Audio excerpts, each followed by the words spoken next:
Guadalupe Contreras y Angélica Rivera en 11 Noticias Matutino.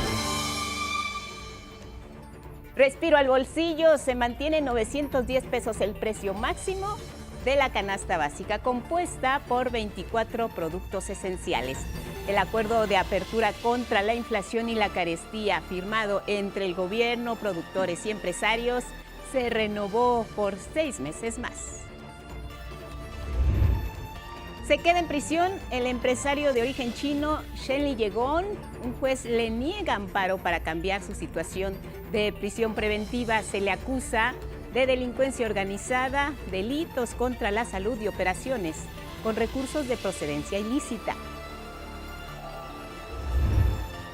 Grupo Salinas de nuevo a la Corte.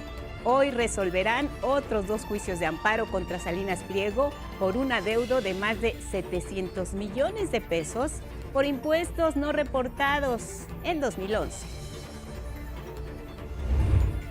Inicia por primera vez en la Ciudad de México el plan de recuperaciones controladas en las fosas comunes del Panteón Civil Dolores para identificar a personas desaparecidas. Arresta en España la policía a 20 personas, presuntamente integrantes de una red encargada de introducir a Europa cargamentos de cocaína y metanfetaminas desde Sudamérica, ligadas al cártel Jalisco Nueva Generación. San Antonio, Texas. Bueno, pues con estas imágenes les damos la bienvenida. Gracias por acompañarnos en 11 Noticias Matutino. Ya lo sabe, como siempre, lo más relevante aquí en nuestra pantalla. Gracias en radio, buenos días a quienes nos escuchan, nos sintonizan. 95.7 es la frecuencia del Instituto Politécnico Nacional. Las y los acompañamos a donde ustedes vayan. Nuestras redes sociales, también ahí nos pueden ver, sintonizar. 11 Noticias Digital, 11 Noticias en YouTube, en Facebook, en X. Pueden escanear el código QR que aparece en pantalla para tener más información. Y aquí leemos todas sus opiniones y comentarios, siempre bienvenidas y bienvenidos con el hashtag 11 Noticias. Vámonos directo con los detalles.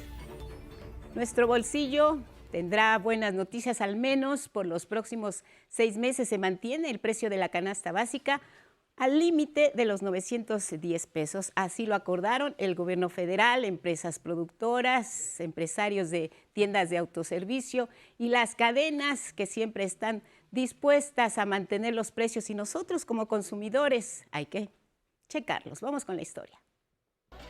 El gobierno federal y el sector empresarial renovaron por 6 meses el paquete contra la inflación y la carestía que busca mantener los precios de la canasta básica. El costo de la canasta básica de alimentos se ha reducido 4.7% en lo que va del sexenio, lo que, sumado a un aumento sostenido del salario mínimo, permite preservar el poder adquisitivo de las familias y disminuir la pobreza, destacó la presidenta Claudia Sheinbaum Pardo. Es un excelente ejemplo de cómo gobierno e iniciativa privada colaboramos para el beneficio de las familias mexicanas, sobre todo de las que menos tienen. Un pacto firmado con 20 empresas productoras de alimentos y 12 cadenas de autoservicio que garantiza que durante los próximos 6 meses una canasta mínima de 24 productos no suba más allá de 910 pesos. Por ejemplo, el maíz, frijol, arroz, huevo, pollo, leche, entre otros. El secretario de Hacienda y Crédito Público, Edgar Amador Zamora, expresó que el PASIC ha sido una medida de contención de la canasta básica con un efecto positivo, ya que en los primeros 10 meses del año el nivel promedio de la inflación es el más bajo desde el 2022. Su renovación, así como su incorporación este año al Plan México, reafirma el compromiso de la presidenta doctora Claudia Sheinbaum Pardo con la estabilidad económica, el fortalecimiento del mercado interno y la construcción de soluciones conjuntas con el sector productivo. El presidente del Consejo Coordinador Empresarial, Francisco Cervantes Díaz, destacó que la renovación del PASIC es una ratificación del compromiso social del sector empresarial de México. Los empresarios de México ratificamos también nuestra convicción de que con el mantenimiento del diálogo permanente es posible construir caminos que fortalezcan la ruta hacia la prosperidad compartida del país. El gobierno federal y el sector privado coincidieron en que el PASIC ha sido una medida de contención de la canasta básica con un efecto positivo para el bolsillo familiar.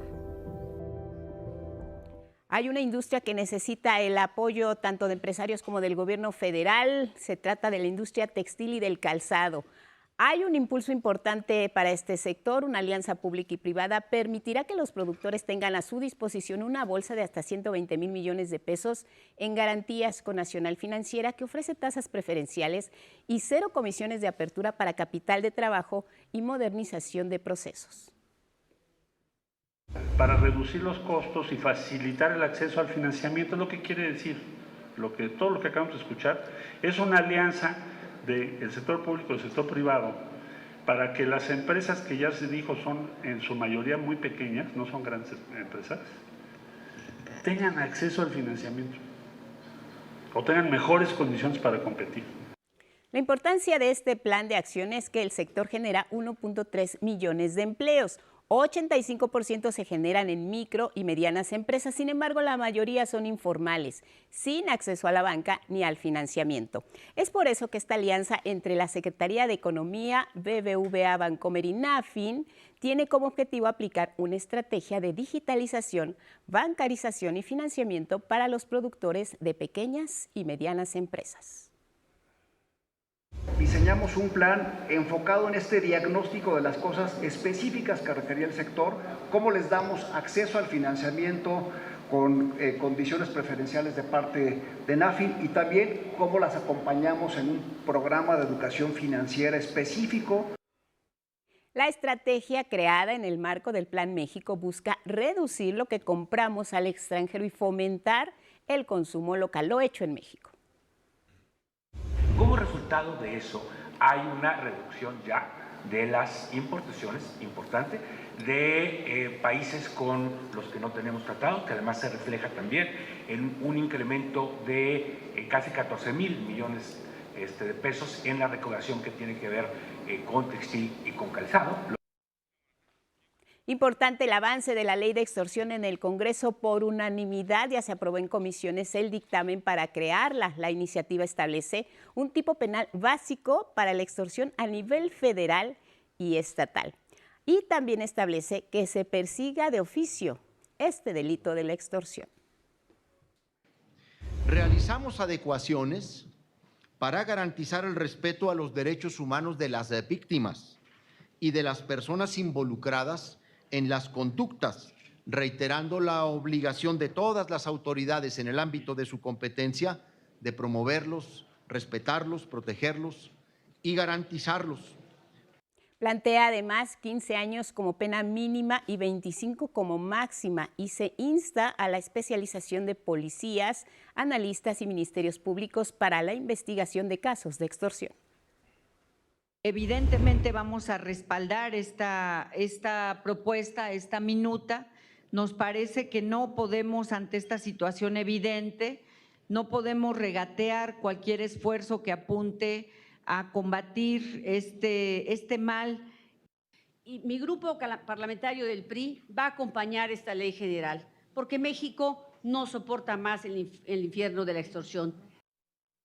Se incorporan también 34 agravantes a este delito, como el cobro de piso, la imposición de precios a productos, bienes o servicios, la utilización del sistema financiero y cuando la conducta se cometa en contra de personas candidatas a un cargo de elección popular. Otra modificación es que se elimina la posibilidad de beneficios para quienes cometan extorsión como una preliberación, especialmente en casos relacionados con el crimen organizado. Hoy vamos a sentar un buen precedente. Es un buen precedente porque da cuenta de que cuando hay diálogo, cuando hay apertura para escucharnos, podemos construir mejores productos legislativos. Este dictamen ya fue enviado al Pleno del Senado, donde se espera sea analizado este miércoles en sesión ordinaria. Lo importante es que se aprueba por unanimidad y sigue avanzando en el Congreso. Hay un caso que llamó mucho la atención en su momento. ¿Se acuerdan de este personaje, Shen Li Yegon? el empresario de origen chino a quien le decomisaron 205 millones de dólares en efectivo. ¿Recuerdan las imágenes de esta habitación repleta de dinero amontonado en un rincón? Puro billete verde. Resulta que Shen Li-jegon quería quedar en libertad tras 18 años de prisión preventiva. Sin embargo, un juez federal le negó este beneficio y por lo pronto se queda en la cárcel. Actualmente tiene procesos penales en curso por delincuencia organizada, delitos contra la salud y también se registran operaciones con recursos de procedencia ilícita, posesión de armas de uso exclusivo del ejército y posesión de cartuchos también de uso militar. Gilberto Molina nos cuenta esta historia.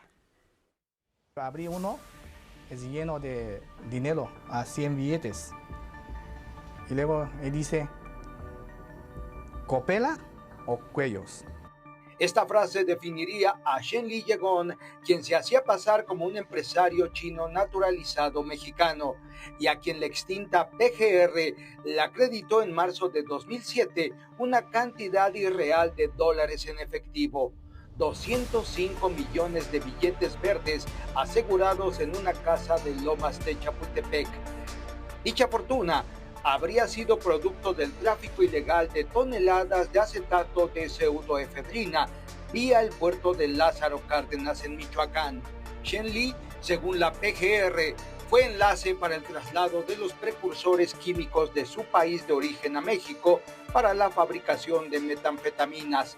La versión del empresario fue diferente.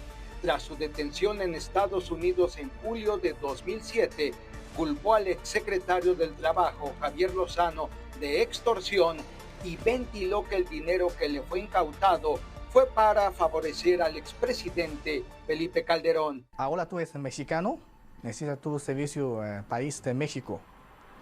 Necesita apoyo partido de PAN. En octubre de 2016, Shen Li-jegon fue extraditado a México. Desde entonces, permanece recluido en el Penal Federal del Altiplano, acusado, entre otros delitos, de posesión de armas, contra la salud, delincuencia organizada y operaciones con recursos de procedencia ilícita. Recientemente, el juez cuarto de distrito en materia penal del Estado de México, Daniel Marcelino Niño, le negó un amparo para cambiar su medida cautelar luego de 18 años en prisión preventiva sin sentencia. Seguirá tras las rejas en Almoloya. Con información de Gilberto Molina, 11 Noticias. Pues ahí está este caso de hace ya 18 años y como decían allá en cabina, parece que fue ayer. Vámonos a España porque miren, la policía arrestó a 20 personas presuntamente integrantes de una red encargada de introducir a Europa cargamentos de cocaína y metanfetaminas desde Sudamérica, ligadas al cártel Jalisco Nueva Generación. La operación se llevó a cabo con agentes de la Policía Española de Países Bajos y de la Agencia Antidrogas de Estados Unidos, de la DEA.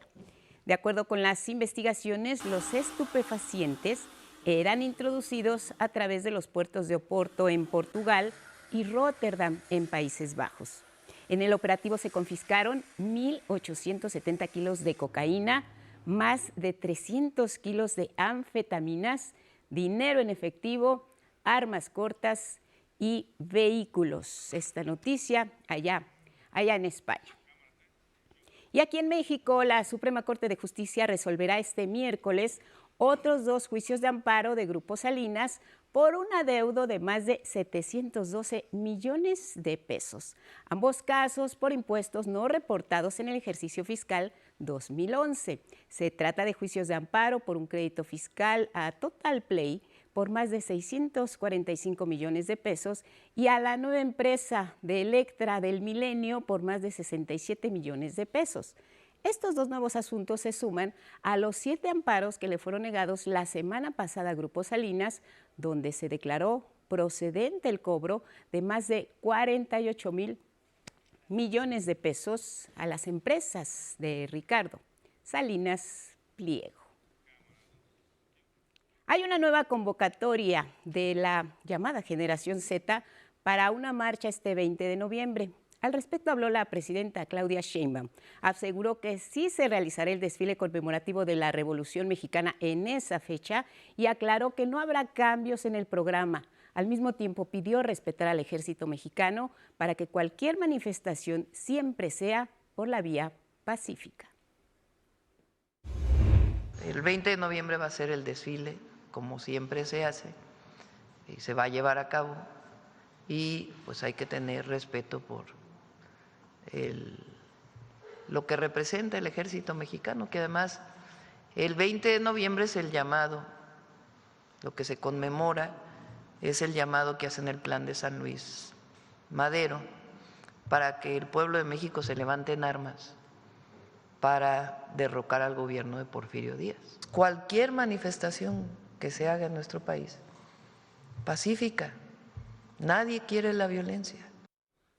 El ministro presidente de la Suprema Corte de Justicia, Hugo Aguilar, condenó los hechos violentos del sábado pasado en la Ciudad de México, haciendo un llamado a las y los jóvenes a seguir sus protestas, sus manifestaciones, a expresarse por la vía pacífica. Aprovecho para reiterar nuestra condena a estos actos de violencia y de daños que se hicieron al edificio sede de la Suprema Corte. Hago un llamado a toda la ciudadanía y a la juventud para conducirse en los términos institucionales. Esta Suprema Corte ha mantenido y mantendrá las puertas abiertas y la disposición plena para dialogar cualquier situación, así es que no tiene lugar, no tiene cabida los actos de violencia que hemos vivido el día sábado pasado. En tanto, la jefa de gobierno de la Ciudad de México, Clara Brugada, consideró que el priismo está detrás de estas acciones violentas. Esto luego de que manifestantes del partido y su líder nacional, Alejandro Moreno, ofrecieran apoyar legalmente a las personas detenidas. Es un elemento más que prueba la participación de estos partidos políticos en esta manifestación que terminó en eventos violentos con una situación muy difícil de enfrentar. Es decir, la pregunta sería ¿por qué los partidos políticos que hoy están asesorando no se han deslindado de la violencia? Diputados y senadores afines a la Cuarta Transformación también reafirmaron su apoyo a la presidenta Claudia Sheinbaum ante lo que determinaron una embestida por la parte más oscura de la ultraderecha mexicana. El motivo de esta conversación, es ratificar el respaldo total de quienes integramos las mayorías parlamentarias, tanto en Cámara de Diputados como en Cámara de Senadores. Expresar, manifestar con convicción y firmeza todo nuestro respaldo, el cierre de filas en favor de la presidenta Claudia Sheinbaum. En conferencia de prensa en el Senado de la República, los legisladores se mostraron abiertos a escuchar peticiones y diferentes formas de pensar. No obstante, rechazaron así la violencia como una vía para resolver las diferencias. Lo que no estamos de acuerdo es con la violencia. No puede ser la violencia la que sustituya la razón y el diálogo. Estamos dispuestos al diálogo, pero no a la violencia. Esa nunca será solución para nosotros, para el movimiento que nosotros integramos.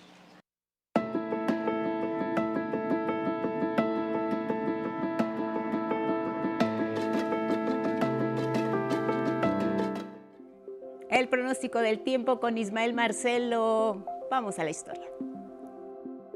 Tal como lo anticipamos en Canal 11, el Frente Frío número 15 ocasionará a partir de este 19 de noviembre un notable descenso de las temperaturas con posible caída de nieve o aguanieve en zonas serranas de Baja California, Sonora, Chihuahua, Durango y en el norte de Sinaloa.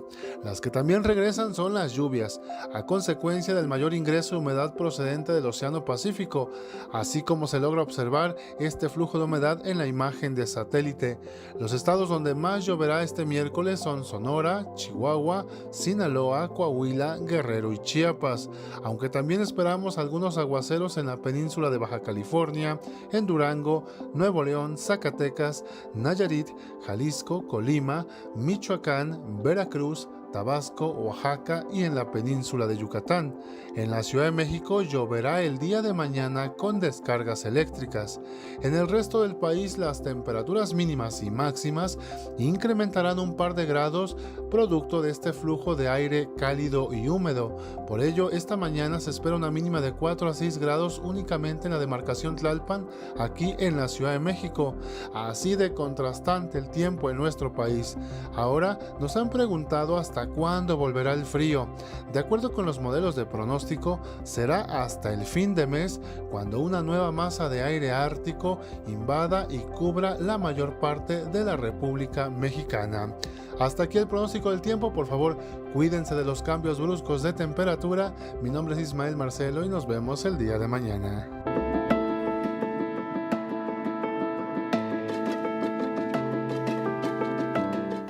A las 6:27 en la hora del centro, avisos importantes antes de salir de casa o si ya circula por la ciudad y nos escucha en radio. Percance vehicular, avance lento en la avenida Insurgentes a la altura de avenida Ricartes y se encuentra por el Bosque de Aragón.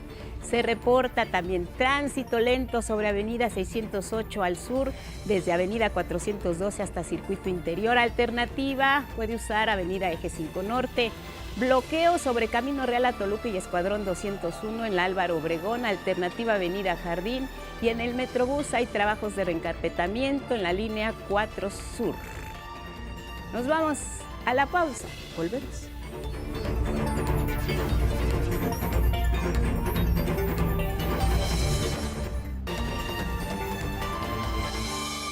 Seguimos con más noticias aquí en el 11. Por primera vez en la Ciudad de México, inició en el Panteón Civil de Dolores un programa de exhumaciones controladas que busca identificar a miles de personas sepultadas desde incluso hace más de 10 años. Es una lucha de colectivos de búsqueda de personas desaparecidas que quieren ver si entre los restos que hay en estas fosas comunes están sus familiares u otras víctimas de desaparición. María Fernanda Ruiz nos cuenta. Carlos Daniel Alonso desapareció en la alcaldía Cuauhtémoc en 2009. Tras 16 años de búsqueda, finalmente regresará con su familia luego de que les notificaron que es una de las 4 personas identificadas cuyos restos yacen en la fosa común del Panteón Civil de Dolores. Lo estuvimos buscando más como de forma personal. Perdimos pues hasta la esperanza de poderlo localizar.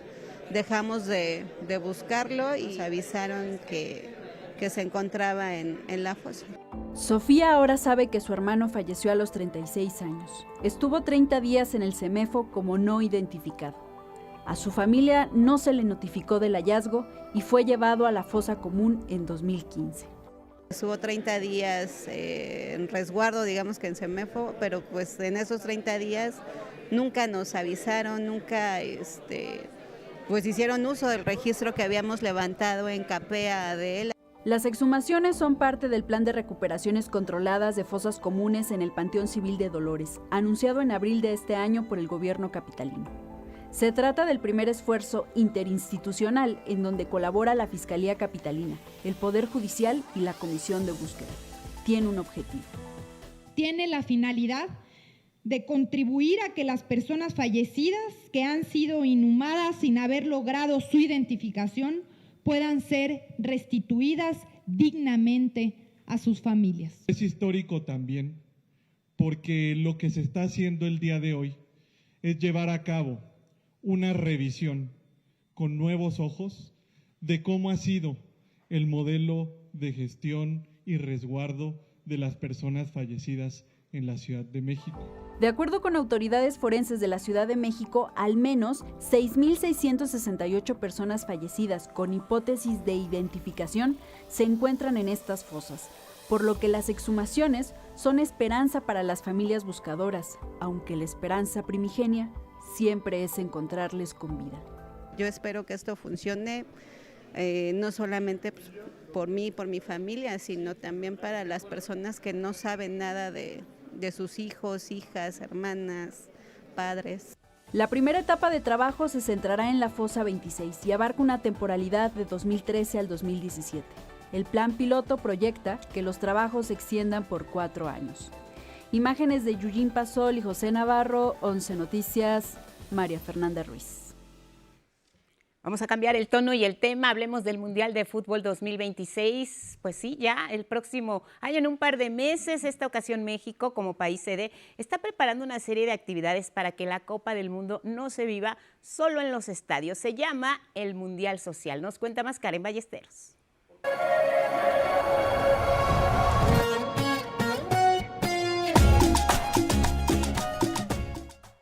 El fútbol se vivirá en todo México. ¿Pero qué planes hay para el Mundial 2026? La respuesta, que la Copa del Mundo llegue a todas las plazas y parques del país. Por ello, a la par de la justa deportiva, en México se celebrará el Mundial Social. En todo México, pues las niñas, los niños, el deporte favorito es el fútbol.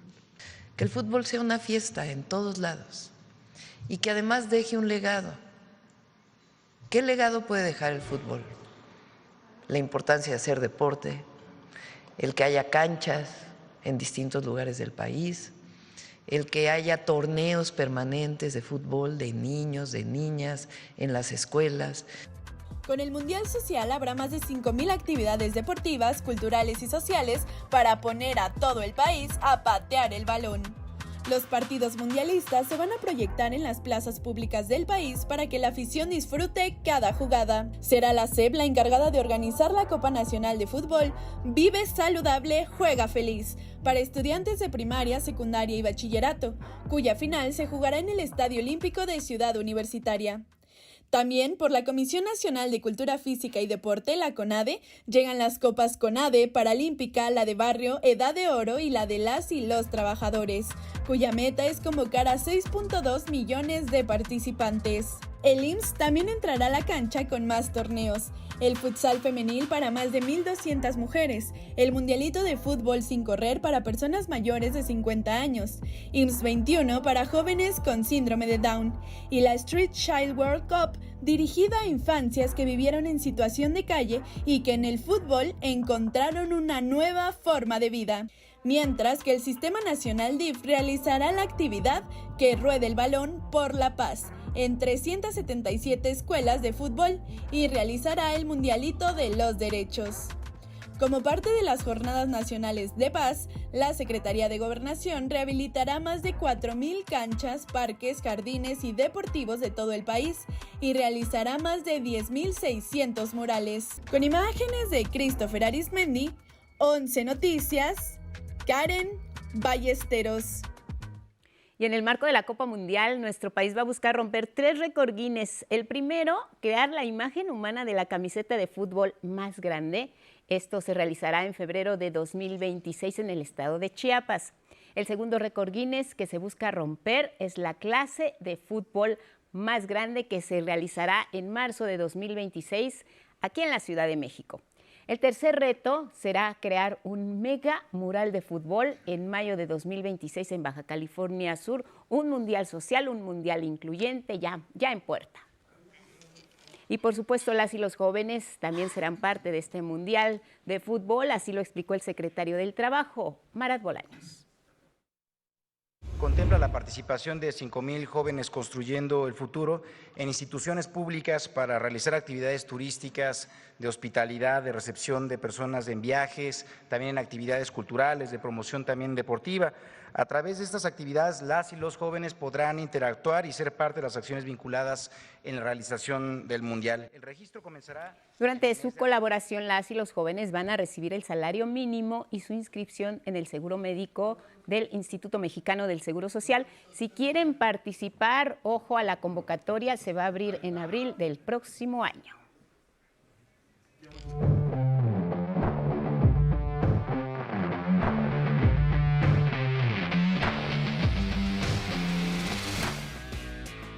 Gabo, ¿qué nos cuentas del fútbol? Bueno, ya no sabemos si reír o llorar. Van 6 y no pasa nada. Los últimos 6 partidos para la selección mexicana han sido pues puras derrotas. Cuéntanos ayer qué tal estuvo. Buenos días, Gabo. ¿Qué tal, Lupita? Muy buenos días. Buenos días a nuestro auditorio. Pues en efecto, ¿qué podemos decir de la selección mexicana que terminó su 2025 con una derrota que vuelve a encender las alarmas rumbo al Mundial del 2026? El Tri cayó del punto penal al 54, pero la reacción duró muy poco. 2 minutos después, Damián Bobadilla apareció sin marca para poner el 2-1 definitivo. Y bueno, de cara al Mundial del próximo año, al menos 42 selecciones ya tienen su pase directo. Veamos cómo va el camino al Mundial de México, Estados Unidos y Canadá. Finalizó la última fecha FIFA de este 2025 y 8 selecciones más consiguieron el boleto al Mundial 2026.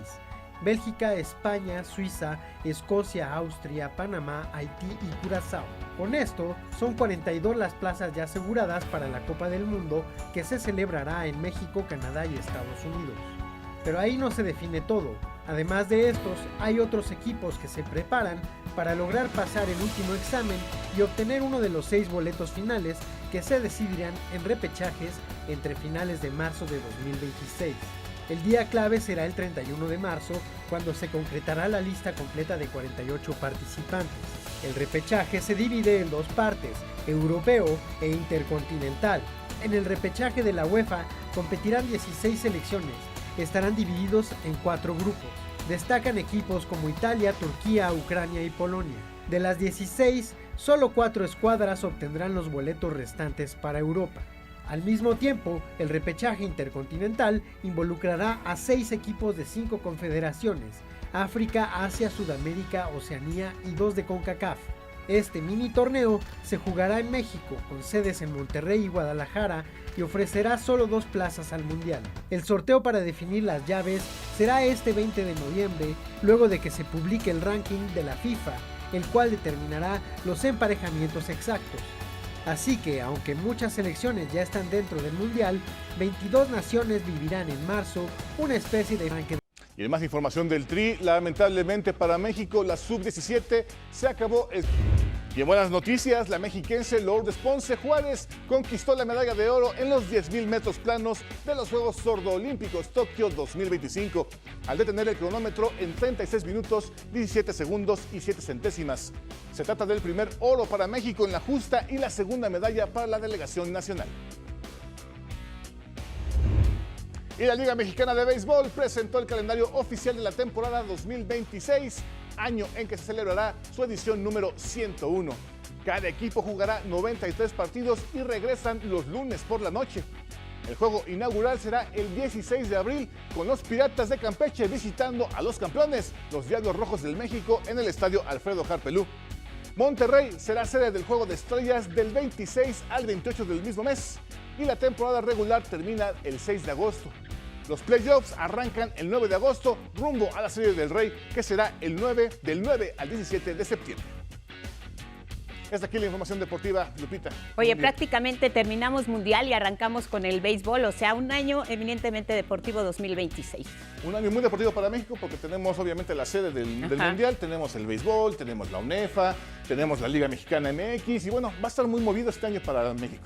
Bueno, pues lo que queremos, como hemos dicho en este espacio, son goles de la selección. Ser un país sede compromete o debería de comprometer más a los jugadores y falta por definirse todavía, Gabo, y esa es una expectativa y algo en lo que estamos apostando, que no nos toquen rivales a lo mejor tan complicados. Decías, van los mejores del mundo. ¿Dónde va a quedar México? ¿Contra quién podríamos tener posibilidades de medirnos para obtener un buen resultado? Mira, Lupita, es muy difícil esto porque en un mundial, como bien lo dices, van las mejores selecciones del mundo. Entonces no podemos decir que pueda haber un grupo a modo para México, ¿no? Donde digas, vamos a ganar todos los partidos. Al menos en cada grupo va a haber 2 europeos. Y ya con eso tenemos ya una lista bastante fuerte. Tenemos a España, tenemos a Inglaterra, tenemos a Francia. Incluso si Italia logra pasar también. Entonces yo creo que va a ser de los mundiales más fuertes, donde va a haber mucha diferencia entre los ganadores, que van a ganar todo, y los que van a estar abajo de la tabla, que son naciones que no tienen tanto fútbol. Esperemos que México logre remontar, digo, Ahorita con esto que está pasando viene nuevamente el fantasma, ya no de no llegar al quinto partido, sino de no calificar como lo que pasó en Qatar, que México nada más fue, jugó sus 3 partidos y pum, se regresó a México, ¿no? Esperemos que siendo sede tengamos al menos la localidad en la que, bueno, las porras, la afición tomen su papel y que México se encienda. Pero vamos a ver qué sucede, porque estos resultados dejan mucho que desear. Javier Aguirre se mantiene, ves por delante que puede haber algún cambio. Sería muy difícil, quizá muy complicado, incluso anímicamente para jugadores, que se quitara el técnico, que bueno, los ha acompañado, pues no podemos decirlo de otra manera, en estas últimas derrotas, pero finalmente conoce a los jugadores. ¿Va a seguir Aguirre? Sí, yo creo que sí. Es muy difícil que a una fecha tan reciente para llegar al Mundial cambie de director técnico, porque sería traer una persona nueva en la que vamos a empezar otra vez desde cero, ¿no? A empezar a entrenar, a conocer a los jugadores, a que los jugadores empiecen a empatarse entre ellos. Yo creo que va a ser muy difícil que Javier Aguirre no esté en el Mundial. Esperemos que Javier Aguirre, con todo su colmillo que tiene, pueda sacar lo mejor de cada jugador y que haga una buena selección. Bueno, pues ahí está, mira, seguimos así esperando. Esperemos que sí, que haya goles y que México haga un buen papel. Bien, Gabo, gracias. Gracias, Te vemos mañana, muchas gracias. Y nos vamos ahora con este tema que interesa a las personas que aquí en la Ciudad de México todavía tienen su licencia que se renueva cada 3 años. De verdad, miren, créanme, el trámite es muy fácil. Por primera vez sí tienen que ir a hacer estas filas, a hacer incluso un examen, pero si ya tienen su licencia únicamente lo pueden hacer vía electrónica, meterse, sus datos están registrados con su clave de llave en la Ciudad de México. El límite conocíamos como fecha el 31 de diciembre de este año, pero ya las autoridades capitalinas la ampliaron. Ahora, todo 2026 podemos realizar el trámite para tener licencia permanente en la Ciudad de México. Los ingresos que se han obtenido por esta emisión de este servicio, esta licencia permanente, van a dar a proyectos que también la población ha planteado en reiteradas ocasiones mejorar. Durante este 2025, año de mayor emisión de licencias aquí en la Ciudad de México, se han recaudado más de 2,000 millones de pesos por este concepto. Creo que arrancamos exactamente el 16 de noviembre de hace un año. Se han expedido más de 1 millón de licencias. Y estos números superan la estimación que teníamos contemplada y rompió todos los pronósticos previstos al respecto. El costo de la licencia se mantiene, son 1,500 pesos para renovarla. Estamos también ampliando horarios y comentar, el monto va a ser el mismo, no estamos previendo proponer una actualización, va a tener un costo de 1,500 pesos. Bueno, ahí está el tema de la licencia permanente. Vamos con INEGI porque presentó una interesante referencia sobre los niveles de lectura en nuestro país, de acuerdo con el módulo sobre lectura MOLEC 2025. Y vamos a revisar los números para ver si se identifican con esta forma de presentar de INEGI el tema de la lectura en México. 62.5% de las personas de 12 años y más han leído libros en los últimos 12 meses. En el último año, 6 de cada 10 mexicanos tomaron un libro y lo leyeron. 45.7% leyeron páginas de internet, foros o blogs, incluso pues ya ahora con esta herramienta digital en nuestros celulares ya también se puede llevar ahí la lectura. Y vamos con estos otros datos. 29.6% leyó revistas en los últimos 3 meses, prácticamente revistas impresas, también podrían ser digitales. Periódicos, la cifra es de 24.8% en la última semana. Y por último, un 20.9% señaló leer historietas, cómics o mangas, estas pues cómics también japoneses conocidos como mangas.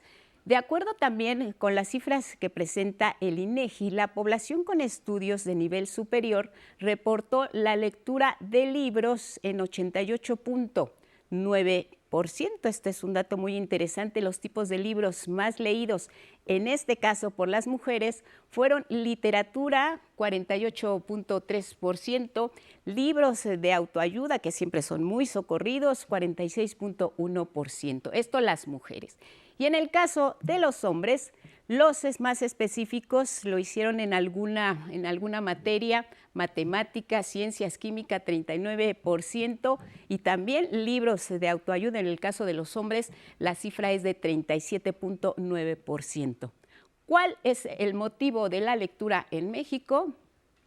De acuerdo con el INEGI, estas son las cifras: 7 de cada 10 personas lectoras de libros declararon leerlos por gusto y 3 de cada 10 lo hacen por necesidad. La mayoría de las y los lectores es porque tienen preferencia por algún tipo de historia. 7 de cada 10 mexicanos leen porque les gusta. Sobre el formato, 81.3% prefiere todavía los libros impresos, dicen el olor al libro, subrayar, incluso tener algunos apuntes. Digitalmente solo lo hace 33.3% de la población que prefiere este formato de lectura. En cuanto a la forma de adquisición de los libros, 38% de las personas lectoras los adquirieron por regalos prestados, de estos que a veces pues uno no quiere soltar porque quién sabe si te los regresen. Sigue la compra también en 33% de material descargado de manera gratuita. Así el comportamiento de la lectura en México, así que 7 de cada 10 mexicanos han leído un libro y lo hacen por gusto. Seguimos con más.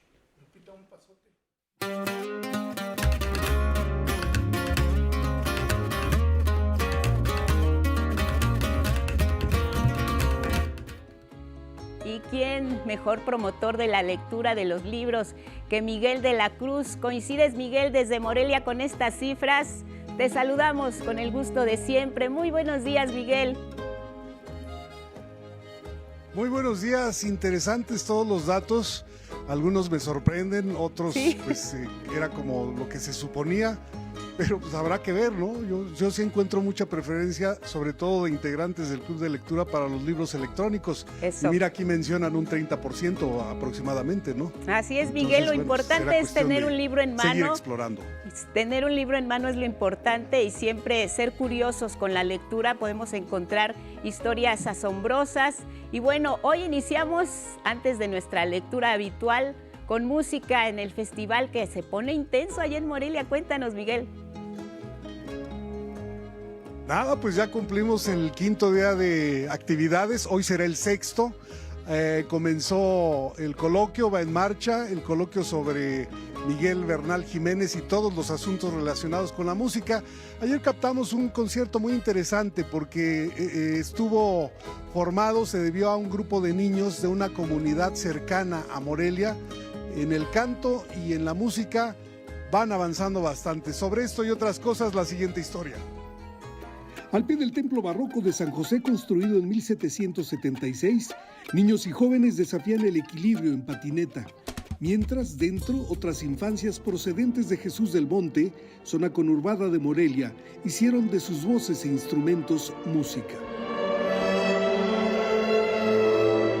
Es una comunidad que nos ha ofrecido mucha constancia por parte tanto de las familias como de los alumnos. Los resultados lo comprueban. Es uno de los programas sociales del Festival de Música de Morelia, que actualmente promueve la enseñanza musical y vocal en alrededor de 70 niños, niñas y jóvenes. Presentamos tanto el trabajo de la orquesta de Jesús del Monte, el coro de Jesús del Monte y el coro de Tiripetío.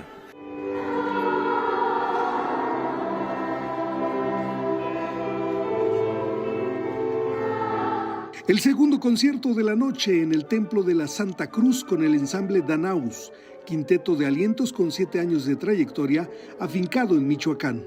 Una cosa divertida es que nuestro nombre, Ensamble Danaus, viene del nombre científico de la mariposa monarca, y así como la mariposa monarca hicimos nuestro hogar en estas tierras, a pesar de que venimos desde muy lejos. Cada integrante es originario de ciudades distantes de Morelia, sin embargo, aquí coincidieron para formar un repertorio de música contemporánea, jazz y tradicional. 5º día de actividades de la edición 37 del Festival de Música de Morelia. Con imágenes de Eduardo Zamudio, 11 Noticias, Miguel de la Cruz. Bueno, pues seguiremos informando acerca de la edición 37 del Festival de Música de Morelia. Mientras tanto, les comento, Original, el programa de la Secretaría de Cultura que propicia el comercio justo con artesanos, llega ya a su 5ª edición en la Ciudad de México, con un programa que comprende la asistencia de 400 artesanas y artesanos de todos los estados del país. Busca ampliar su oferta de productos, pero también de actividades recreativas, además de la expo venta de textiles y otras artesanías. Original contará con talleres infantiles y para personas adultas mayores, presentaciones artísticas, 5 piezas de música contemporánea comisionadas para los desfiles de prendas y la elaboración colectiva de un manto original. Se llevará a cabo del 27 al 30 de noviembre en Los Pinos con entrada libre.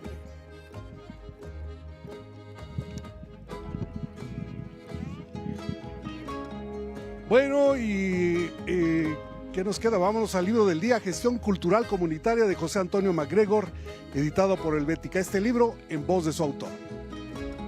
Este libro es resultado de 40 años en el sector cultural y siempre con una apuesta hacia el desarrollo cultural comunitario. El libro está estructurado en 3 partes. La primera desarrolla una importante reflexión sobre identidad y cultura.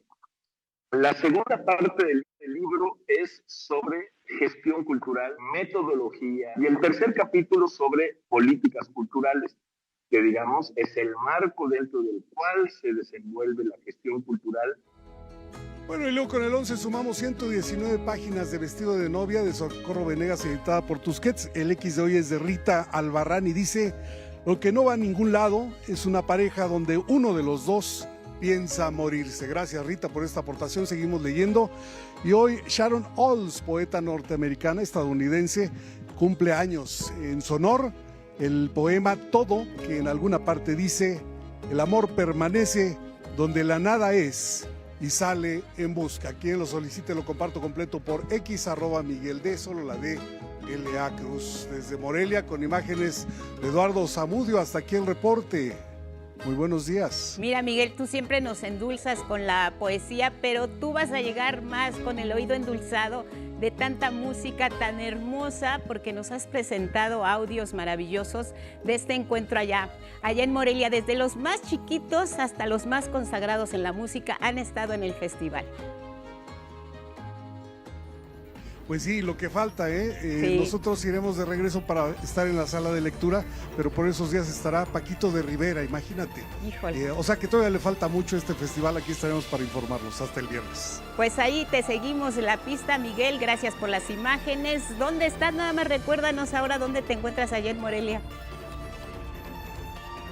Esta es la Plaza de Armas y bien. está justo a un costado de la catedral. Para allá hay una calle peatonal donde hay los famosos cuadritos de fruta. Eso. Que le llaman gazpacho. Es algo tradicional acá, entre otras cosas, ¿verdad? Porque más al fondo hay una feria de libro de ocasión en lo que fue Casa de Morelos. A ver si después les envío un poco de imagen. Bien, Miguel, gracias. Te seguimos. Vamos a la pausa.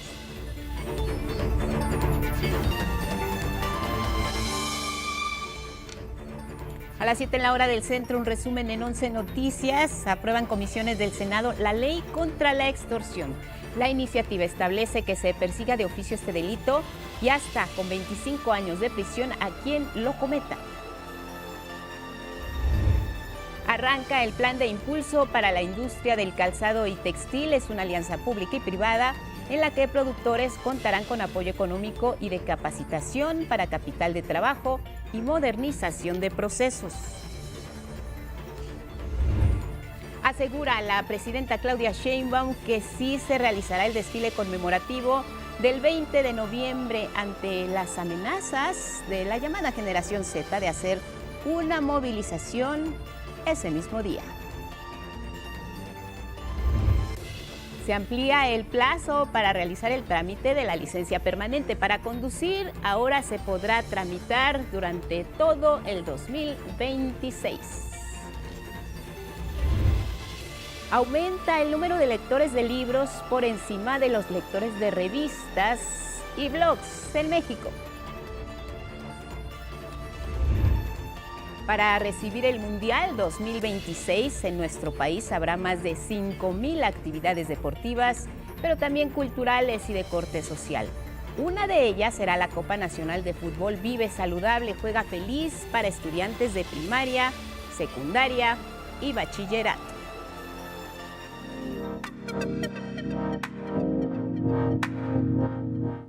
Queremos agradecer la comunicación esta mañana con José Antonio Hernández, investigador del Centro de Investigaciones sobre América Latina y el Caribe. ¿Cómo estás? Muy buenos días.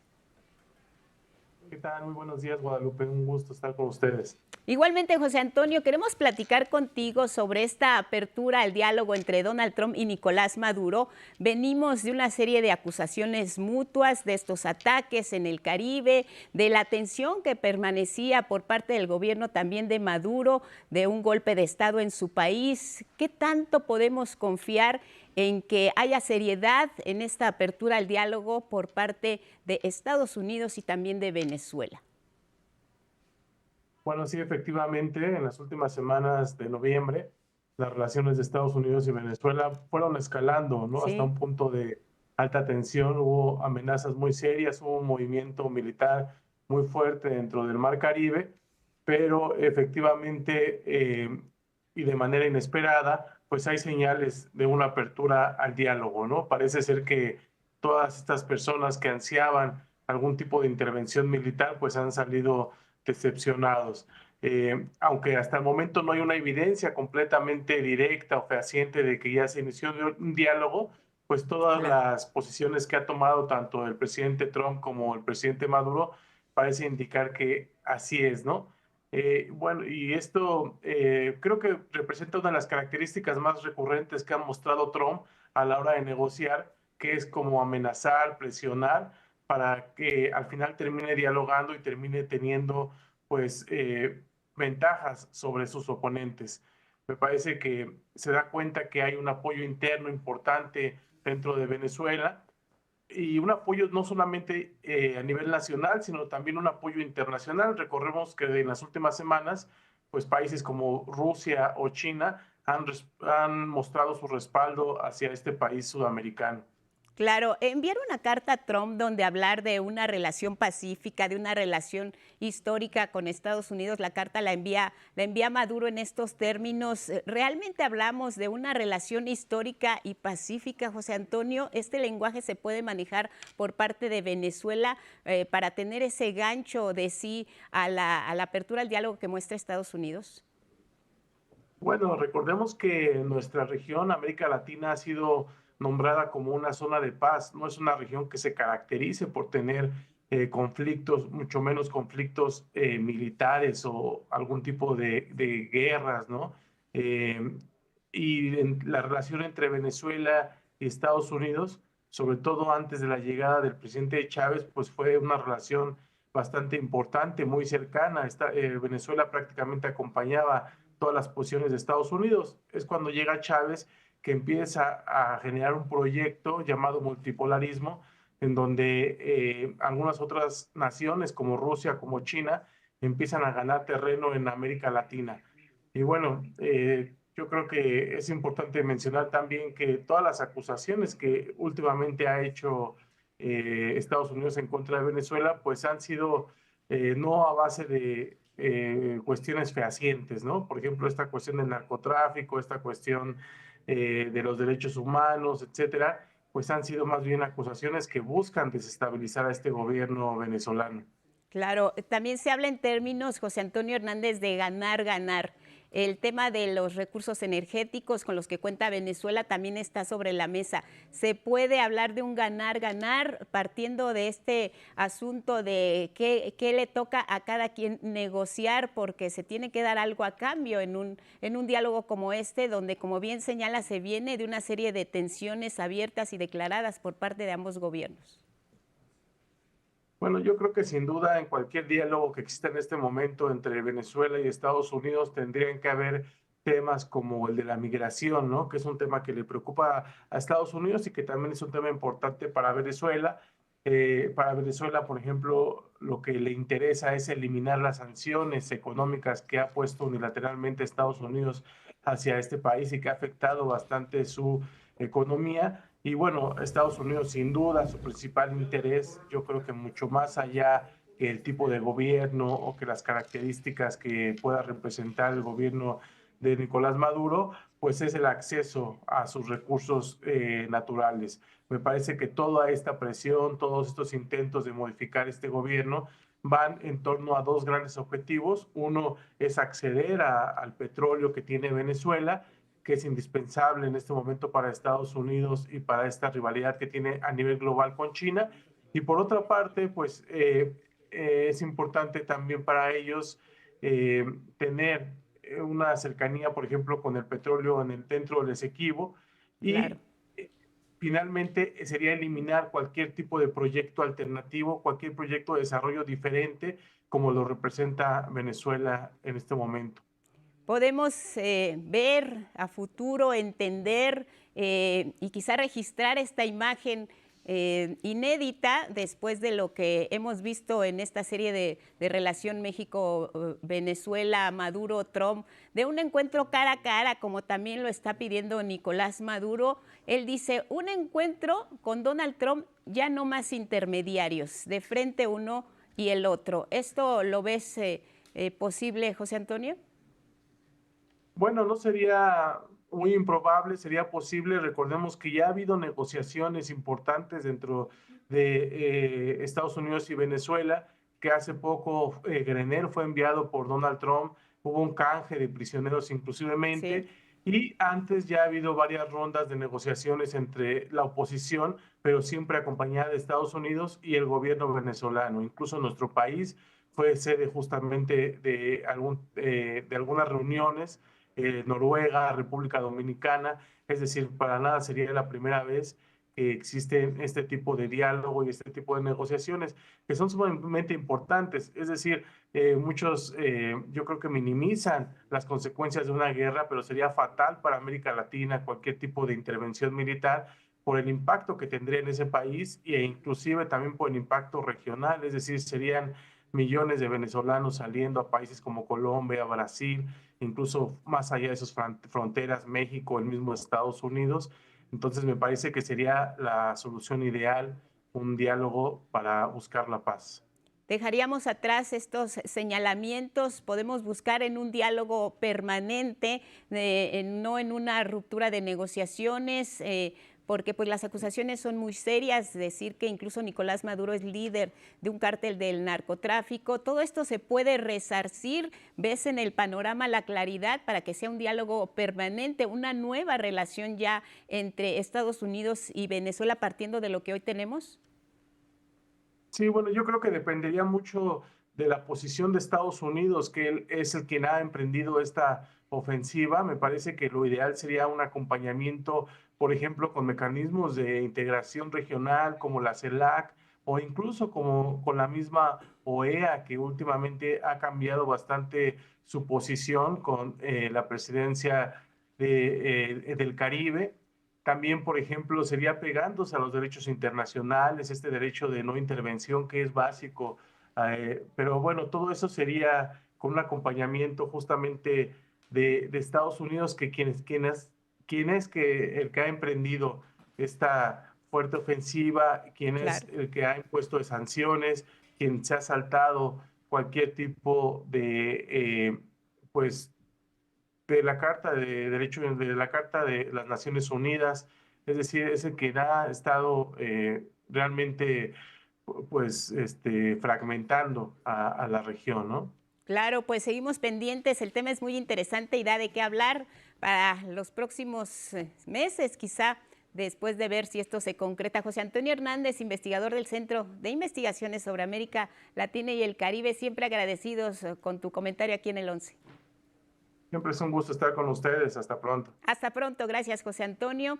Y seguimos con este tema que tiene que ver con la estrategia y el diálogo abierto que comenzó en la Cámara de Diputados y una serie de foros donde se van a escuchar, aseguran, todas las voces para la conformación de la Ley de Aguas. Les contamos más.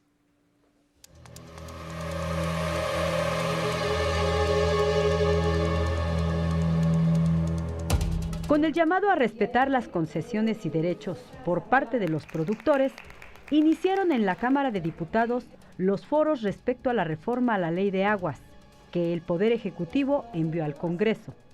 Dicha iniciativa tiene el objetivo de ordenar su distribución, combatir prácticas ilegales y garantizar el acceso equitativo para la población. Además, busca fortalecer la rectoría del Estado sobre el recurso hídrico, tras décadas en las que la administración y control de concesiones permitió abusos, acaparamiento y un creciente mercado irregular. Entre los cambios más relevantes, la reforma propone prohibir la venta y transferencia de concesiones entre particulares, así como obligar a devolver al Estado aquellas que no estén en uso. Precisamente el tema de derechos y concesiones fue el primero que se abordó en estos foros, donde los productores pidieron al Congreso sean respetadas sus concesiones y puedan seguir heredando los derechos de explotación de agua en sus tierras a sus familiares. Esta ley viene, como viene, si llegara a aprobarse de esta forma, la reforma, viene a reducir las concesiones a través de un procedimiento administrativo del agua en el cual Conagua centraliza, quitándole facultades a las cuencas para cuando tú quieres transmitir tus derechos o también de manera sucesoria cuando falleces, primero Conagua va a recuperar ese volumen. En el campo, todas las familias productoras no son solo una persona, no conozco que digan, no, solo soy yo, no, hay personas familiares involucradas. ¿Cómo es posible de que con los derechos del agua te los vayan a transferir solamente a una? ¿Cómo le vamos a hacer? Si tengo mis 3 hermanas, mis 2 hermanas, ¿cómo le hago? Somos 3 en familia. Señalaron que aún con la actual ley de aguas, muchos agricultores y productores, incluso, ya han perdido sus concesiones o no se les ha dado respuesta de su renovación, por lo que preocupa la nueva regularización en la materia. Derivado de la vasta extensión territorial de nuestro estado de Chihuahua, un gran número de productores presentan títulos vencidos, prórrogas solicitadas fuera de tiempo o incluso solicitadas en tiempo y forma, pero que no han podido tener una respuesta oportuna por parte de la autoridad. Hicieron un llamado a las y los legisladores a darle valor a su trabajo y a los recursos que utilizan para hacerlo. Ustedes deben de tomar en cuenta algo bien importante. La tierra y el campo sin agua no vale. No despierten el México bronco. Pidieron también una ley regionalizada, pues afirmaron cada parte del país tiene diferentes problemáticas que atender y resolver en este tema. La operatividad de cada distrito tiene consecuencias las cuales no encajan con la ley, por lo cual se promueve, y una de las propuestas que se hizo es reglamentos por región, reglamentos por cuenca. Estos foros en la materia continuarán a lo largo de toda la semana, donde se escucharán las voces de los diferentes actores en la materia, antes de que la iniciativa sea discutida en comisiones. Con información de Axel Meneses e imágenes de Eduardo Casanova, 11 Noticias. Miren, a partir del 4 de diciembre, el Fondo Nacional de Fomento al Turismo va a poner a disposición un catálogo digital con información detallada sobre la venta directa de lotes en destinos como Oaxaca, Guerrero y Baja California Sur. Queremos conocer de qué trata esta iniciativa y saludamos con mucho gusto a Manuel Orrantia, director de comercialización de Fonatur. Manuel, un gusto verte y saludarte. ¿Cómo estás? Buenos días. Muy buenos días, Guadalupe, el gusto es mío. Muchas gracias por la oportunidad de platicar con ustedes. Al contrario, cuéntanos, Manuel, ¿cuál es el objetivo institucional de esta iniciativa que da a conocer Fonatur? Con muchísimo gusto, Guadalupe. Estamos constituyendo un nuevo Fonatur, encabezado por nuestro director general, Sebastián Ramírez Mendoza, y en esta nueva visión en la que estamos conformando el nuevo Fonatur, estamos interesados en brindar mayores oportunidades a las mexicanas y los mexicanos que deseen invertir para obtener un predio en destinos turísticos completamente consolidados.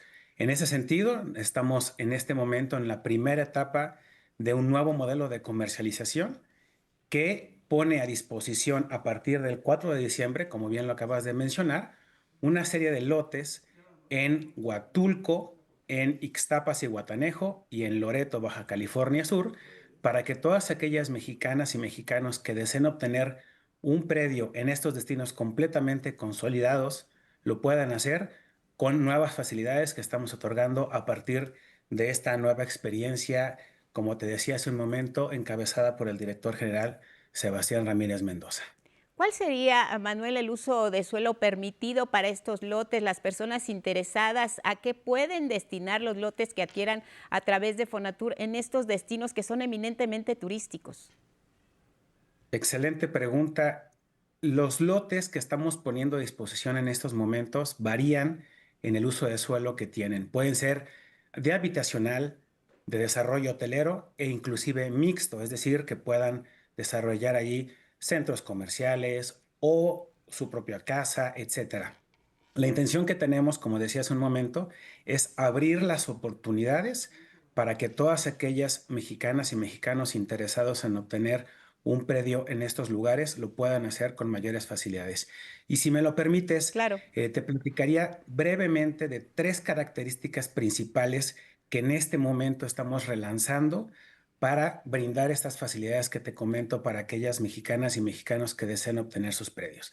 La primera es brindar una total transparencia en todo el proceso, que estén seguros aquellas personas que deseen invertir con nosotros, que lo que están adquiriendo es seguro, es legal, son predios propiedad de Fonatur, lo cual implica que todos los aspectos legales y jurídicos se encuentran en regla, y al mismo tiempo estamos dando una facilidad particular en esta ocasión, y es que no estamos obligando a las personas que presenten, una vez adquirido su predio, su plan arquitectónico con un tiempo determinado. ¿Qué quiere decir esto?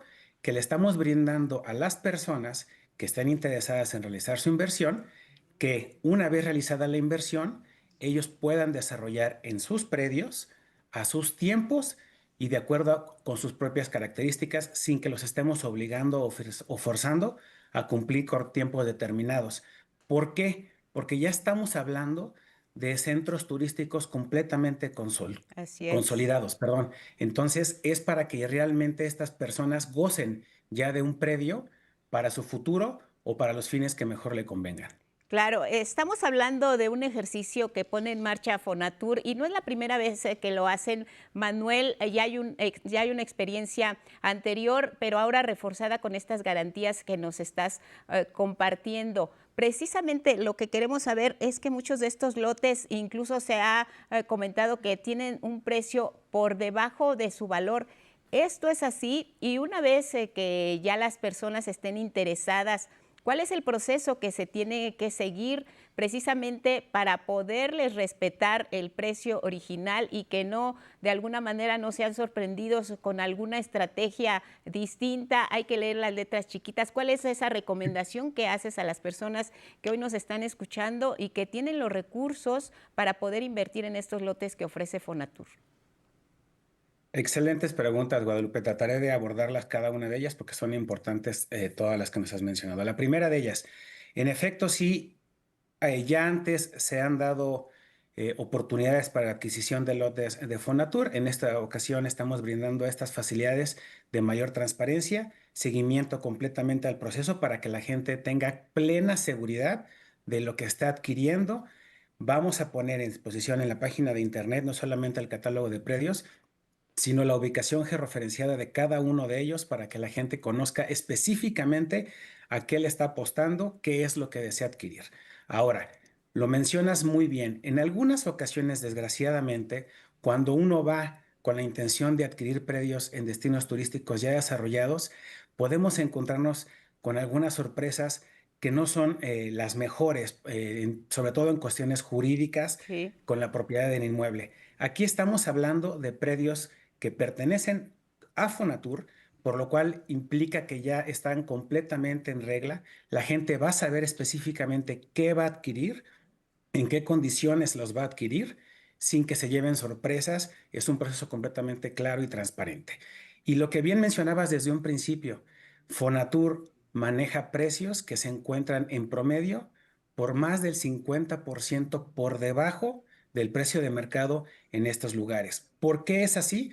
Pues porque por el mismo proceso en el que ha trabajado Fonatur, Fonatur adquiere estos lotes tiempo atrás cuando estaba consolidando estos destinos turísticos Pero ahora que ya se encuentran plenamente consolidados, estamos hablando de predios que ya se encuentran en centros urbanamente planificados, con conectividad, con los servicios que ya se encuentran al pie del lote. Y entonces, lo que ahora deseamos es poner a disposición ya estos lotes para la oportunidad de mexicanas y mexicanos que desean obtener estos predios para desarrollar lo que ellos quieran en su futuro. Algo muy importante que me gustaría mencionarte, Guadalupe, es que además el interés que tiene ahora el director general en esta constitución del nuevo Fonatur no solamente es atraer inversión turística a estos lugares, sino fomentar el desarrollo regional, la generación de empleos, favorecer pues proveedurías locales, regionales, porque estamos alineados completamente al Plan México, esta iniciativa de la presidenta Claudia Sheinbaum, para que logremos el desarrollo local y regional sustentable y a partir de la participación de todas y todos los mexicanos. Pues importante conocer esta postura de Fonatur. 4 de diciembre, catálogo digital, y 15 de diciembre ya se empiezan a recibir las primeras posturas. Lo checamos en las redes de Fonatur y te agradecemos mucho, Manuel Orrantia, director de comercialización del fondo, a que estés con nosotros esta mañana aquí en 11 Noticias. Gracias. Al contrario, Guadalupe, muchas gracias por la oportunidad. Nada más brevemente mencionarles, por favor, nuestras formas de contacto. contacto@fonatur.gov.mx. También nos pueden encontrar en nuestras redes sociales, Fonatur MX en Twitter, antes Twitter, o Fonatur también en Facebook. Estamos completamente abiertos para poderlos escuchar y encantados de poder apoyar. Pues nosotros seguiremos pendientes del tema. Muchas gracias y buenos días. Gracias, Manuel. Muy buenos días, Guadalupe, y saludos a todo tu auditorio. Gracias, un abrazo. Seguimos. Muy fuerte.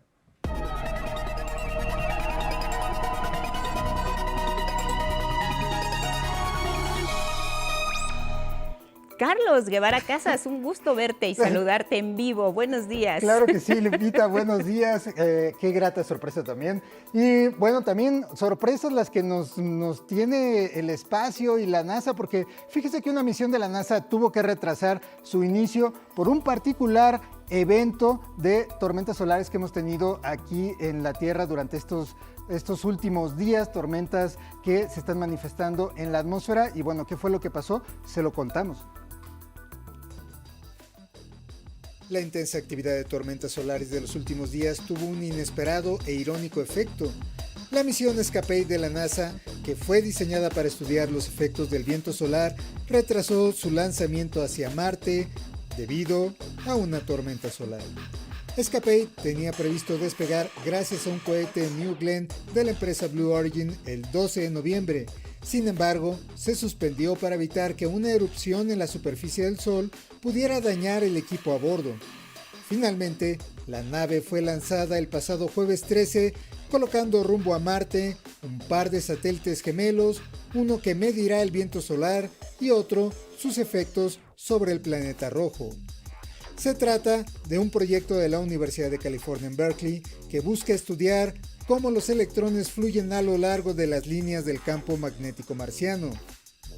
Pero no solo eso, uno de los grandes misterios del planeta rojo es su atmósfera, pues todo lo que sabemos sobre ella es que poco a poco y a lo largo de millones de años, el aire marciano se ha vuelto cada vez más tenue y ligero.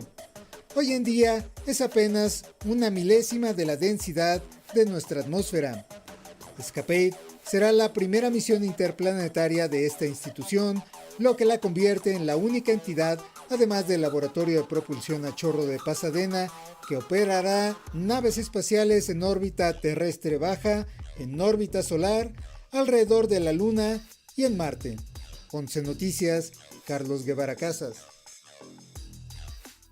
Y bueno, del espacio nos vamos al Amazonas porque investigadores de la Facultad de Ciencias Farmacéuticas de la Universidad de Sao Paulo, allá en Brasil, identificaron hace unos días una molécula de una toxina de un escorpión de la selva amazónica, precisamente, que parece que ataca las células cancerosas de mama, de una de las formas de cáncer de mama más agresivas, de manera similar a cómo lo hace un medicamento de la quimioterapia ampliamente utilizado ya en la actualidad. La molécula, que se llama o fue clasificada de momento como VAMAS-ZS-CPLP1, es capaz de destruir las células cancerosas al causarles necrosis, y estas células cancerosas de mama de triple positivo, que es el cáncer de mama más agresivo que hay. Un proceso similar al que causan algunos fármacos de uso común y con una eficacia comparable específicamente a un medicamento para este padecimiento que se llama Paclitaxel. Si esto ya es impactante, el hecho de usar una toxina de un escorpión para tratar el cáncer, ahora esto que se acaba de dar a conocer, esta actualización, es aún más. El grupo pudo insertar, el grupo de investigadores, genes que producen esta sustancia normalmente en estos animales que está usted viendo en pantalla. En una levadura, se los trasplantó a una levadura para que la levadura pueda fabricar grandes cantidades de esta sustancia. Las investigaciones continúan, todavía falta mucho para que pueda ser aplicado o llevado a una cuestión clínica. Sin embargo, sin duda alguna, es un gran avance en este campo que es la investigación en contra del cáncer. Y hasta aquí la información de Ciencia y Tecnología en 11 Lab Matutino. Que pase usted un gran día. Yo creo que ese es de los temas que siempre la ciencia tiene en mente, una cura contra el cáncer. Carlos, se habla de muchos tipos de cáncer, la primera causa de muerte en todo el mundo, y encontrar una cura, o sea, va a ser la gloria para quien lo logre. Con estos experimentos, estos avances que se tienen, hay muchas prácticas, como dices, que en clínicas se están haciendo, pero pues concretamente hasta ahora... Hasta ahora nada. El cáncer es un padecimiento muy complicado de tratar. En realidad se trata tal vez de muchísimas afecciones que tienen como resultado la creación de estos tumores. Sin embargo, sí ha habido muchos avances en los últimos 10 años y probablemente su aplicación generalizada se dé en los siguientes 5 o 10 años. Es muy interesante que haya salido esta sustancia de un escorpión, porque hay todavía una gran cantidad de investigaciones que están buscando sustancias contra el cáncer en productos naturales. No sé si recuerdas quizá una película, El curandero, trataba un poco de eso, de encontrar una sustancia en unas hormigas. Creo que ya di el final de la película, pero bueno, no importa. Se filmó aquí en Veracruz con Sean Connery y es algo más o menos parecido. La historia está ubicada en el Amazonas, y esto fue lo que pasó en los últimos meses con estos investigadores brasileños. Bueno, pues seguimos atentos a tu sección. Te vemos pronto. Gracias, Carlos. Nos vemos pronto. Gracias y buenos días. Seguimos, nos vamos al mundo.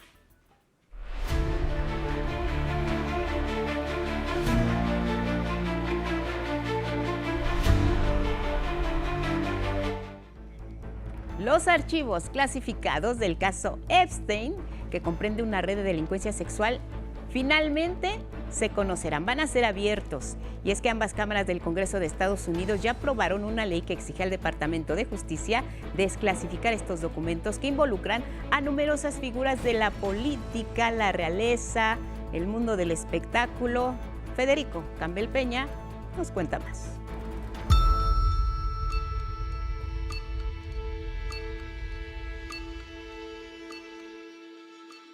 Estoy aquí porque de niña fui arrastrada al mundo de Jeffrey Epstein, un mundo construido sobre la explotación y la manipulación de la inocencia y la protección de hombres y mujeres poderosos que se creían intocables.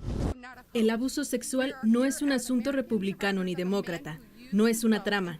Estamos aquí como sobrevivientes de un hombre que utilizó su poder para herir a mujeres jóvenes.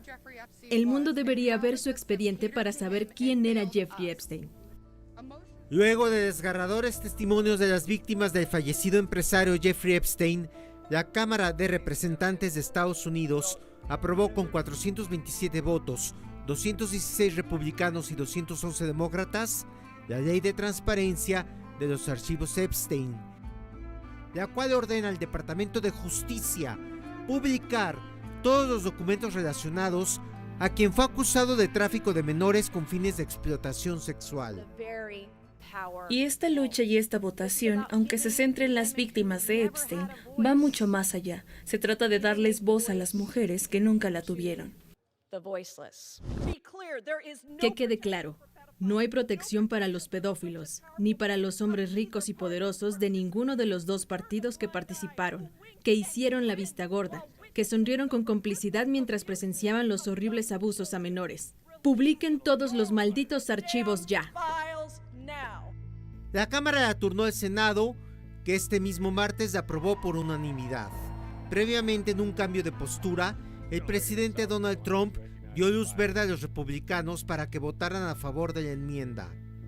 Trump nunca se retractó de atacar a una de las promotoras de la iniciativa, la congresista republicana Marjorie Taylor Greene, a quien acusó de traidora.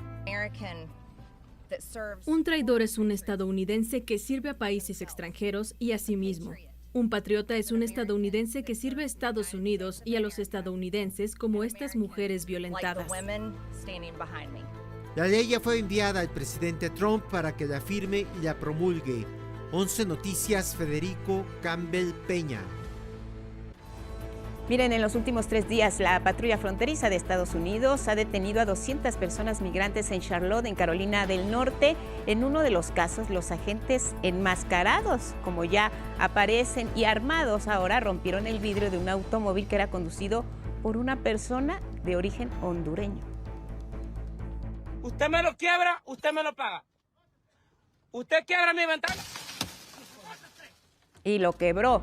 El gobierno de México confirmó que hasta ahora son 5 los mexicanos que han sido detenidos en estas redadas en Carolina del Norte. El gobernador demócrata Josh Stein denunció que muchas de estas personas fueron detenidas por su color de piel bajo un perfil racial. Al mismo tiempo, ha exigido al Servicio de Inmigración y Aduanas y también a la patrulla fronteriza enfocarse en personas con antecedentes penales únicamente y por el temor a ser detenidos. Ahora en la ciudad de Charlotte, 30,000 alumnos y alumnas, la mayoría sí, de origen latino, no asisten a clases, están faltando a las escuelas, mientras los comercios en estos barrios latinos permanecen con la cortina abajo. Y a propósito, una historia de un icónico negocio en Carolina del Norte es emblemática de lo que ocurre por estas redadas. Con información recia sobre lo que está ocurriendo de Ingrid Sánchez, vamos a ver las condiciones en que muchos de estos comercios, sobre todo de latinos, están dejando de abrir sus puertas y se están yendo a la quiebra.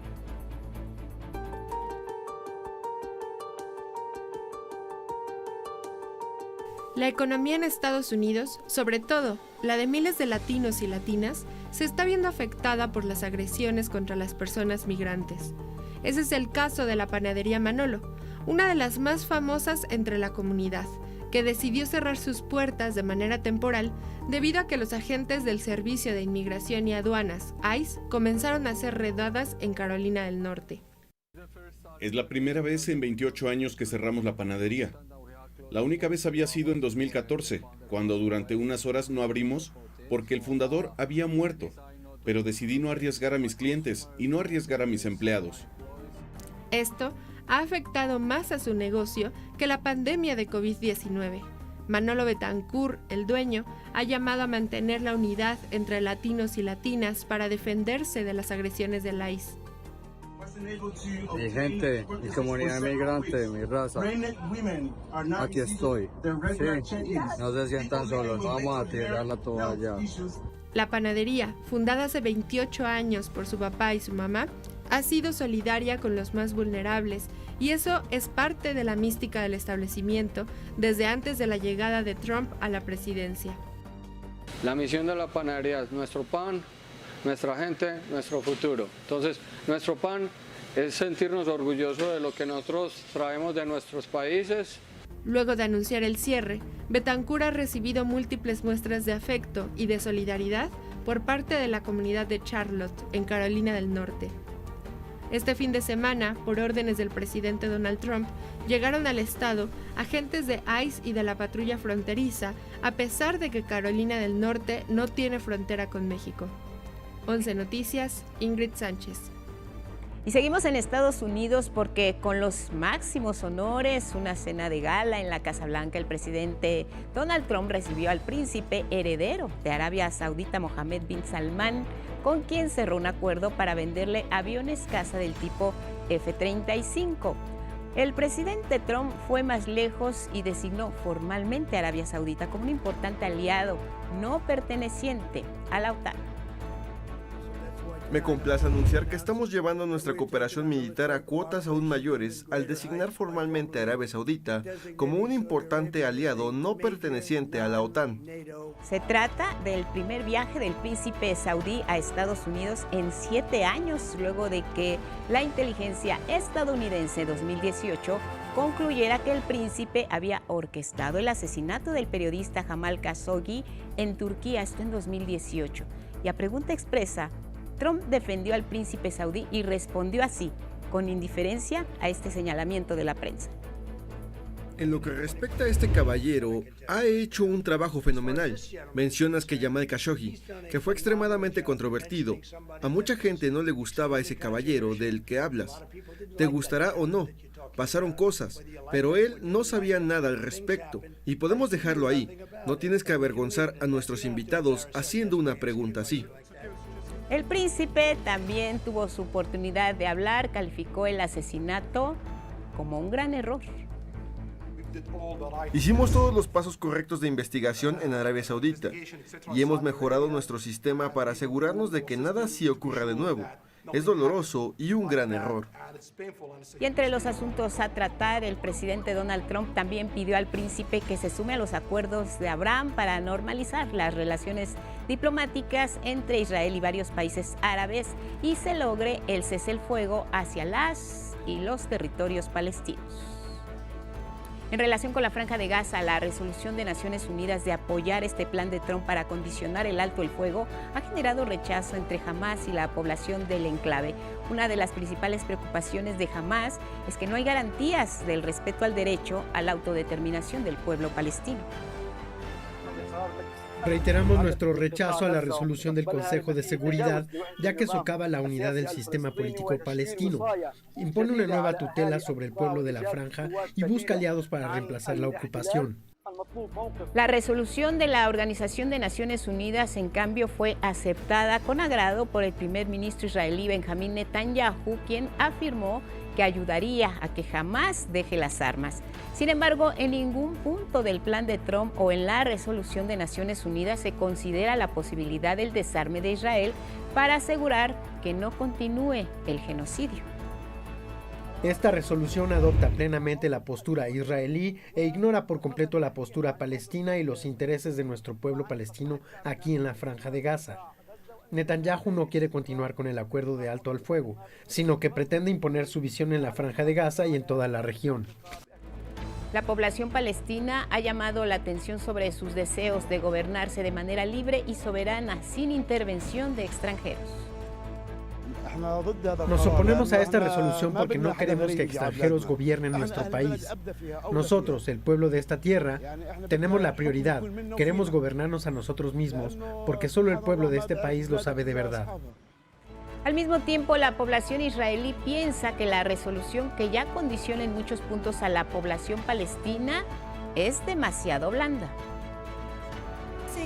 Creo que es una vergüenza crear un Estado y otorgar responsabilidades a personas que utilizan el dinero del mundo y el de Israel solo para apoyar y fomentar el terrorismo. Dejamos la información internacional para hablar ahora de los amantes de la ciencia y las justas deportivas, porque miren, el próximo año va a haber un mundialito de fútbol robótico. Será organizado por la Secretaría de Ciencia, Tecnología y Humanidades en colaboración con la Secretaría de Educación Pública y la Agencia de Transformación Digital.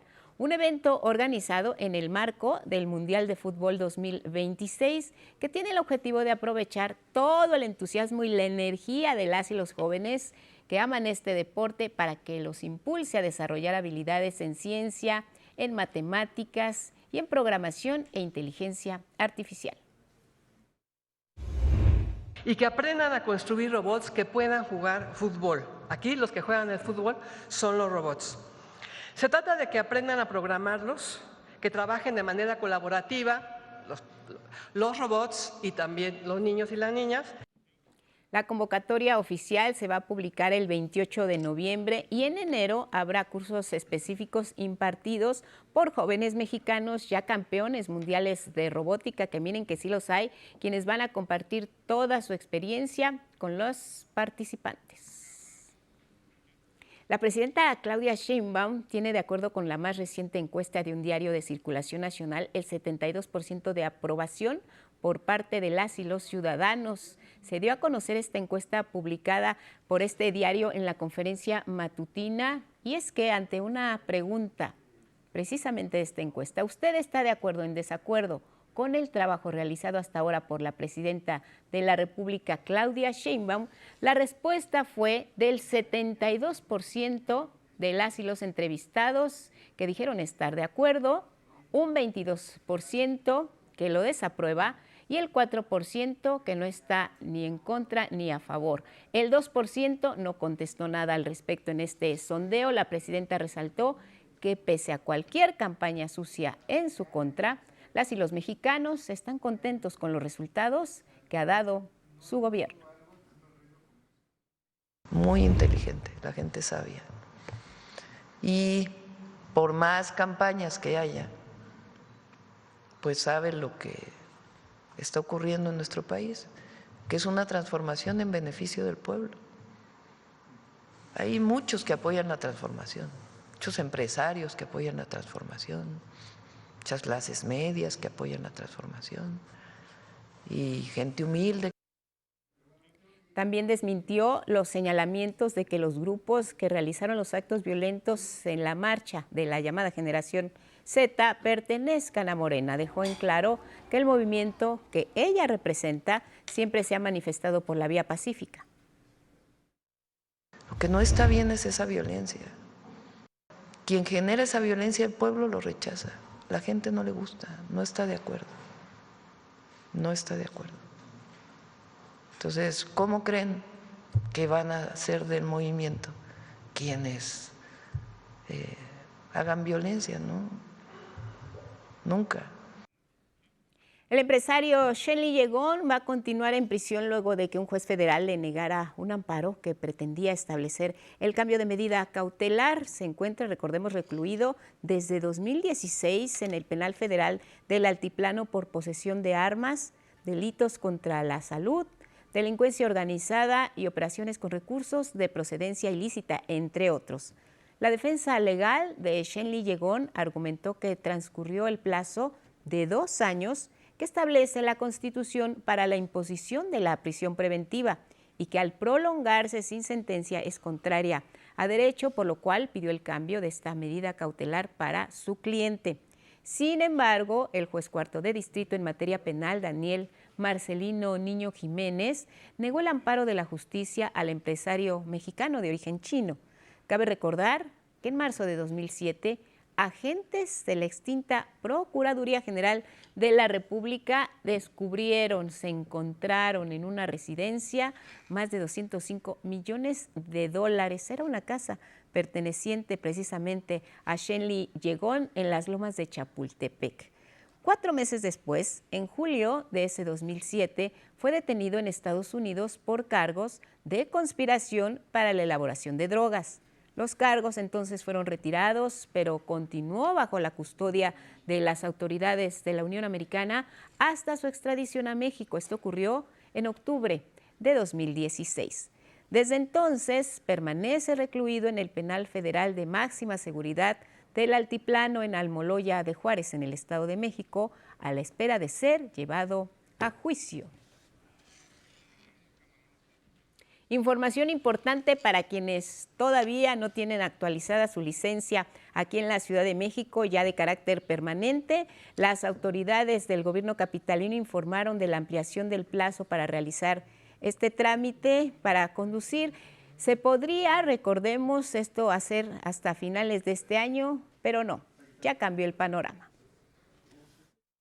Los ingresos que se han obtenido por esta emisión de este servicio, esta licencia permanente, van a dar a proyectos que también la población ha planteado en reiteradas ocasiones mejorar.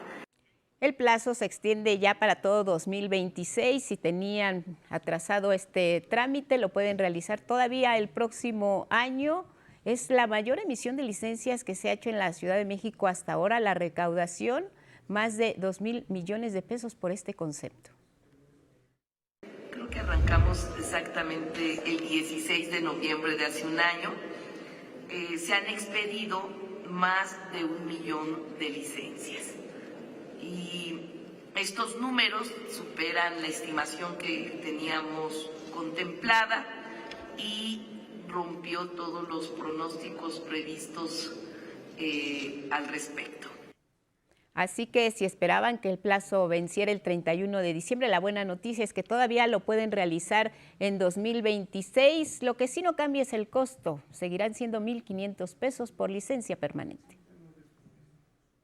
Estamos también ampliando horarios y comentar, el monto va a ser el mismo, no estamos previendo proponer una actualización, va a tener un costo de 1,500 pesos. En Palacio Nacional inicia la conferencia matutina. Regresamos al estudio con más noticias esta mañana aquí en el 11. Miren, la Comisión Nacional del Sistema de Ahorro para el Retiro, la CONSAR, informó que en los primeros 10 meses del año, las plusvalías para los 70 millones de trabajadores inscritos en las administradoras de fondo para el retiro alcanzaron un récord de 1,083,705 millones de pesos. Si nos vamos al mes de octubre, las 10 afores que participan en el sistema financiero mexicano reportaron 142,200 millones de pesos en plusvalías que tendrían que reflejarse en el monto de las cuentas individuales de quienes poseen una afore, de cada uno de los trabajadores inscritos en estas administradoras de fondos para el retiro. De acuerdo con información de la CONSAR, al cierre de octubre, las afores administran en total 8 billones de pesos de más de 69 millones de trabajadores que cuentan con una afore. Nos despedimos con un resumen de noticias. Esta mañana renuevan el gobierno federal y el sector empresarial por 6 meses más el paquete contra la inflación y la carestía que busca mantener los precios de la canasta básica en beneficio de las familias mexicanas.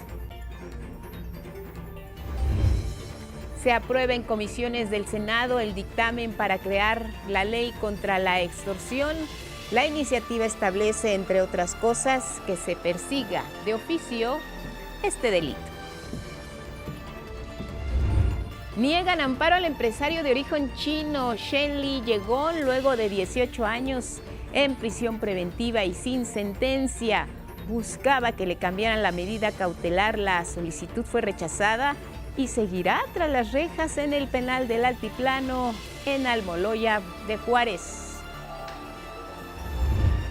Aumenta históricamente la inversión extranjera en nuestro país. El secretario de Economía, Marcelo Ebrard, compartió que las nuevas inversiones crecieron de 2,000 a 6,500 millones de dólares.